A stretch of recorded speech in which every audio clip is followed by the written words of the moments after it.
Last week, I talked about opportunities for women and why it's sometimes harder for women to dream big and achieve the same goals as men. And this week, I'd like to deviate from my practice of talking about career goals and discuss an issue that actually affects women, but also men, here on this campus and on many other college campuses in America. And it's bad, and it's something we can all help to prevent, and it's called sexual assault. First, let's talk about some statistics. How serious is the problem of sexual assault, and particularly rape? Well, every year in the US, 1.27 million women are raped. This makes us the sixth highest highest rape rate in the world in the US. 9 out of 10 rape survivors are women, and compared to the general population, rape survivors are 3 times more likely to suffer from depression, 6 times more likely to suffer from post-traumatic stress disorder, 13 times more likely to abuse alcohol, 26 times more likely to abuse drugs, and 4 times more likely to contemplate suicide. 2 out of 3 rapes are committed by someone known to the survivor. 4 in 10 rapes occur in the home of the survivor, 2 in 10 at the home of a friend, neighbor, or family member, and only 1 in 12 in a dark street or a parking garage. 72 to 81% of college women who are raped are intoxicated. And in fact, becoming voluntarily intoxicated increases the statistical risk for women to be raped more than any other action. 1 in 3 rapists are also intoxicated.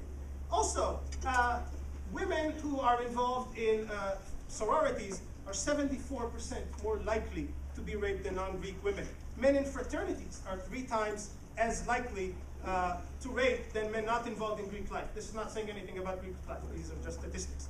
64% of rapists have consumed alcohol or drugs immediately before they rape, and out of every 100 rapes, only 40 are reported to the police, but only 5 out of 100 on college campuses, maybe because university officials often discourage survivors from pressing charges.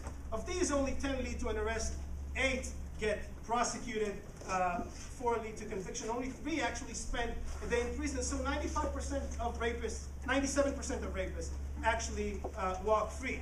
College students who rape have less than a 1% chance of actually spending a day in prison, let alone to face any charges.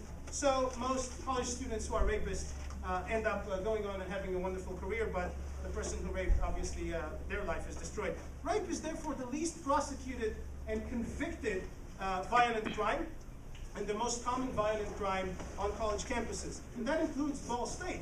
According to the last crime statistics published by the university, they were published this month, by the way, and covering 2013, there were 27 reported acts of what the report itself calls forcible sex offenses.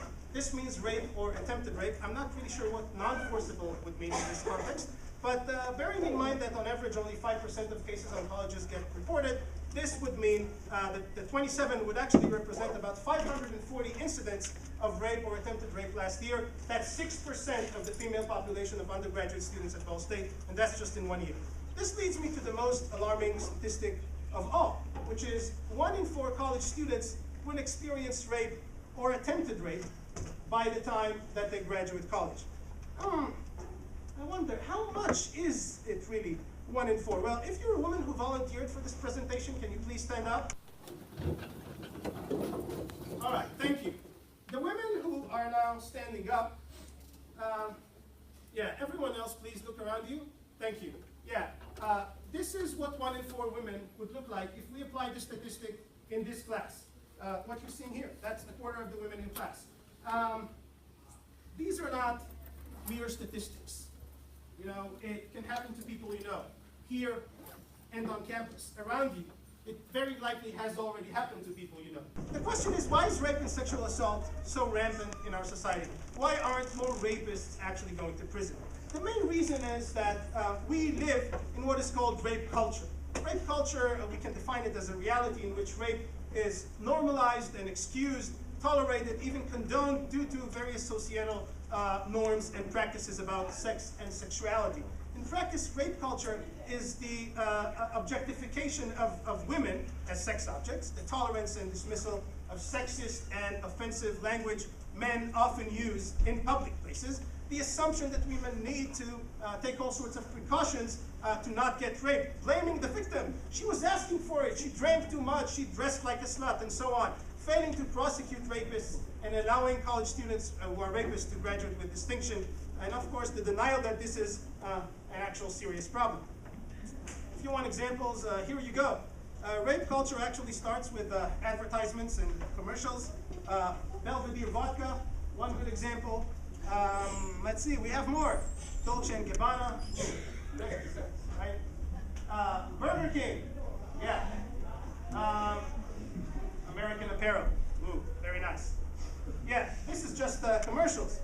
It actually continues with politicians, some of whom really appear to hate women so much that they would even claim that women should accept and even enjoy rape because it's just the will of God.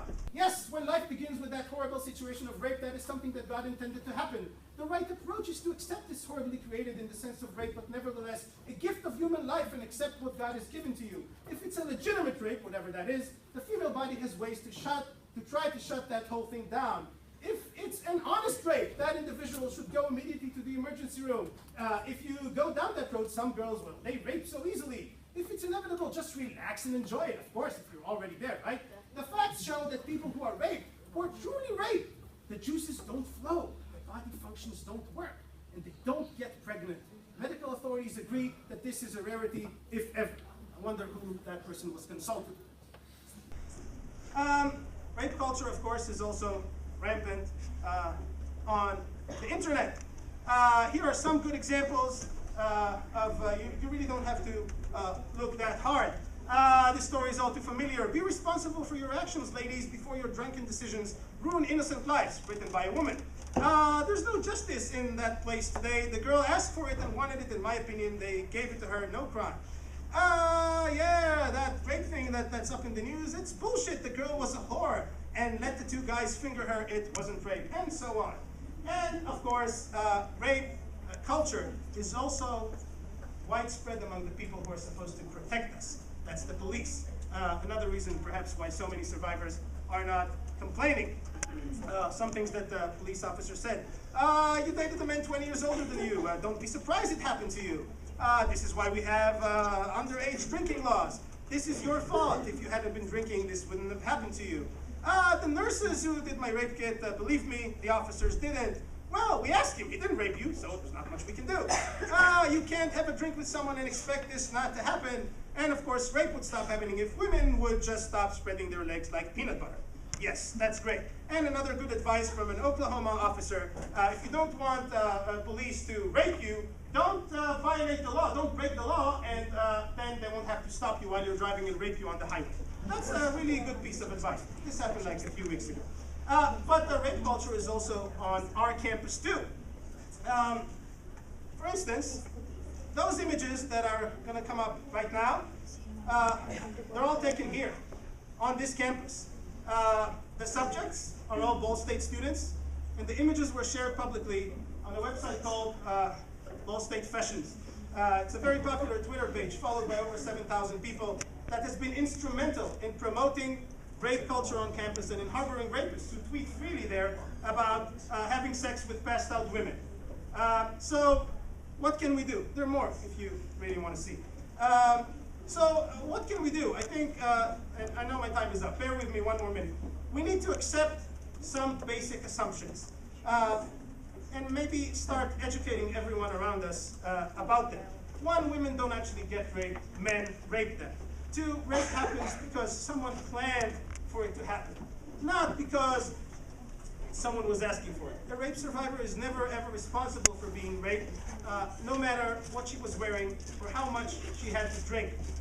Only the rapist is. We must understand that a woman who dresses provocatively or seems very or overly friendly or talks about sex is still not asking for it. If she does not say yes, loud and clear and explicit yes, or cannot say yes because she's sleeping or passed out or drugged or intoxicated, it means no. There's no shady area here, there's no blur, there's no borderline, there's nothing unclear. Having sex with someone without explicit consent is rape. If you're having sex with a girl who's passed out, that's rape too, even if you are drunk yourself. So when a friend has too much to drink, take her home or to her room before she finds herself in a dangerous situation, because most likely the people around her were drinking too. So interfere, don't be a bystander. Extract your friends from dangerous situations. Finally, men too can play a major role here. Speak up against rape. Educate your friends. When you see a friend getting into a dangerous situation, pull her up. There are many more things that one could do. I can go on and on with a very long list, but my time is up. So all I want to say is think about this. If you want to get involved, get in touch with the Hands Up Good Idea. Join your